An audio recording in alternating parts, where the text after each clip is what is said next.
6e lettre. Deutsche Völkische Bank und Handelsgesellschaft, Munich, Allemagne. Le 9 juillet 1933. Monsieur Max Eisenstein, Galerie Schulze Eisenstein, San Francisco, Californie, USA. Cher Max, comme tu pourras le constater, je t'écris sur le papier à lettres de ma banque. C'est nécessaire, car j'ai une requête à t'adresser et souhaite éviter la nouvelle censure qui est des plus strictes. Nous devons présentement cesser de nous écrire. Il devient impossible pour moi de correspondre avec un juif, et ce le serait même si je n'avais pas une position officielle à défendre. Si tu as quelque chose d'essentiel à me dire, tu dois le faire par le biais de la banque, au dos de la traite que tu m'envoies, et ne plus jamais m'écrire chez moi. En ce qui concerne les mesures sévères qui t'affligent tellement, je dois dire que, au début, elles ne me plaisaient pas non plus, mais j'en suis arrivé à admettre leur douloureuse nécessité. La race juive est une plaie ouverte pour toute nation qui lui a donné refuge. Je n'ai jamais haï les juifs en tant qu'individu. Toi, par exemple, je t'ai toujours considéré comme mon ami. Mais sache que je parle en toute honnêteté quand j'ajoute que je t'ai sincèrement aimé, non à cause de ta race, mais malgré elle. Le juif est le bouc émissaire universel. Il doit bien y avoir une raison à cela. Et ce n'est pas la superstition ancestrale consistant à les désigner comme les assassins du Christ qui éveille une telle méfiance à leurs égards. Quant aux ennuis juifs actuels, ils ne sont qu'accessoires. Quelque chose de plus important se prépare. Si seulement je pouvais te montrer, non, t'obliger à constater la renaissance de l'Allemagne sous l'égide de son vénéré chef, un si grand peuple ne pouvait pas rester éternellement sous le joug du reste du monde. Après la défaite, nous avons plié l'échine pendant 14 ans. Pendant 14 ans, nous avons mangé le pain amer de la honte et bu le brouet clair de la pauvreté. Mais maintenant, nous sommes des hommes libres. Nous nous redressons, conscients de notre pouvoir. Nous relevons la tête face aux autres nations. Nous purgeons notre sang de ces éléments impurs. C'est en chantant que nous parcourons nos vallées, nos muscles durs vibrent, impatients de s'atteler à un nouveau labeur. Et nos montagnes résonnent des voix de Wotan et de Thor, les anciens dieux de la race germanique. Mais non. Tout en t'écrivant et en me laissant aller à l'enthousiasme suscité par ces visions si neuves, je me dis que tu ne comprendrais pas à quel point tout cela est nécessaire pour l'Allemagne. Tu ne t'attacheras, je le sais, qu'aux ennuis de ton propre peuple. Tu refuseras de concevoir que quelques-uns doivent souffrir pour que des millions soient sauvés. Tu seras avant tout un juif qui pleurniche sur son peuple. Cela, je l'admets. C'est conforme au caractère sémite. Vous vous lamentez, mais vous n'êtes pas assez courageux pour vous battre en retour. C'est pourquoi il y a des pogroms. Hélas, Max, tout cela va te blesser, je le sais, mais tu dois accepter la vérité. Parfois, un mouvement est plus important que les hommes qui l'initient. Pour ma part, j'y adhère corps et âme. Heinrich est officier dans un corps de jeunesse, sous les ordres du baron von Freisch. Le nom de ce dernier rehausse encore notre maison, car il rend souvent visite à Heinrich et à Elsa, qui l'admirent beaucoup. Quant à moi, je suis débordée de travail. Elsa ne s'intéresse guère à la politique, elle se contente d'adorer notre noble chef. Elle se fatigue vite ce dernier mois. Cela peut signifier que le bébé arrivera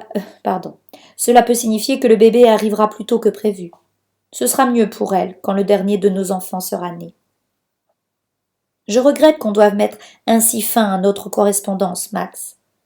Il n'est pas exclu que nous nous retrouvions un jour sur un terrain où nous pourrons développer une meilleure compréhension mutuelle. Cordialement, Martin Schulz. 7e lettre. San Francisco, Californie, USA. Le 1er août 1933. Martin Schulz, au bon soin de J. Lederer, Schloss Ronsenburg, Munich, Allemagne. Mon cher Martin, je confie cette missive à Jimmy Lederer, qui doit brièvement séjourner à Munich lors de ses vacances européennes. Je ne trouve plus le repos après la lettre que tu m'as envoyée. Elle te ressemble si peu que je ne peux attribuer son contenu qu'à ta peur de la censure. L'homme que j'ai aimé comme un frère, dont le cœur a toujours débordé d'affection et d'amitié, ne peut pas s'associer même passivement au massacre de gens innocents. Je garde confiance en toi et je prie pour que mon hypothèse soit la bonne. Il te suffit de me le confirmer par lettre, par un simple oui, à l'exclusion de tout autre commentaire qui serait dangereux pour toi. Cela me convaincra que tu joues le jeu de l'opportunisme, mais que tes sentiments profonds n'ont pas changé. Que je ne me suis pas leurré en te considérant comme un esprit libéral et droit, pour qui le mal est le mal, en quelque nom qu'on le commette. Cette censure, ces persécutions de tous les esprits libres, ces bibliothèques incendiées et cette corruption des universités susciteraient ton antagonisme, même si on ne levait pas le petit doigt contre ceux de ma race. Tu es un libéral, Martin. Tu vois les choses à long terme. Je sais que tu ne peux pas te laisser entraîner dans cette folie par un mouvement populaire qui, aussi fort soit-il, est foncièrement meurtrier. Je peux comprendre pourquoi les Allemands acclament Hitler. Ils réagissent contre les injustices qu'ils ont subies depuis la fin de cette guerre désastreuse. Mais toi, Martin, tu es pratiquement devenu un Américain depuis cette période. Je suis convaincue que ce n'est pas mon ami qui m'a écrit cette lettre, et que tu vas me le prouver. J'attends ce seul mot, ce oui, qui rendra la paix à mon cœur. Écris-le vite. Mes amitiés à vous tous. Max. 8e lettre. Deutsche Völkischbank und Handelsgesellschaft, Munich, Allemagne, le 18 août 1933. Monsieur Max Eisenstein, Galerie Schulz Eisenstein, San Francisco, Californie, USA. Cher Max, on m'a remis ta lettre. La réponse est non. Tu es un sentimental. Tu ignores que les hommes ne sont pas tous faits sur le même modèle que toi.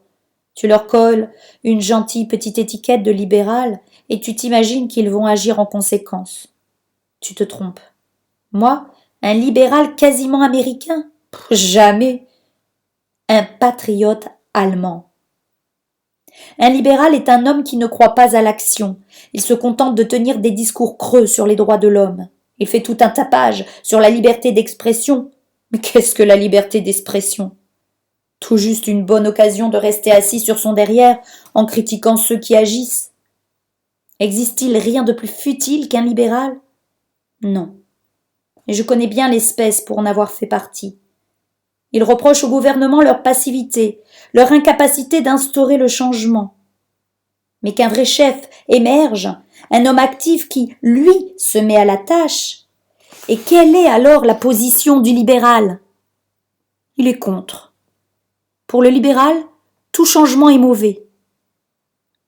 Ce que tu nommes chez ces bons esprits la vue à long terme des événements n'est qu'une frousse intense de se retrousser les manches pour faire. Ils adorent les mots et les nobles préceptes, mais ils sont parfaitement inutiles à ceux qui font le monde tel qu'il est. Seuls ces derniers, les hommes d'action, comptent.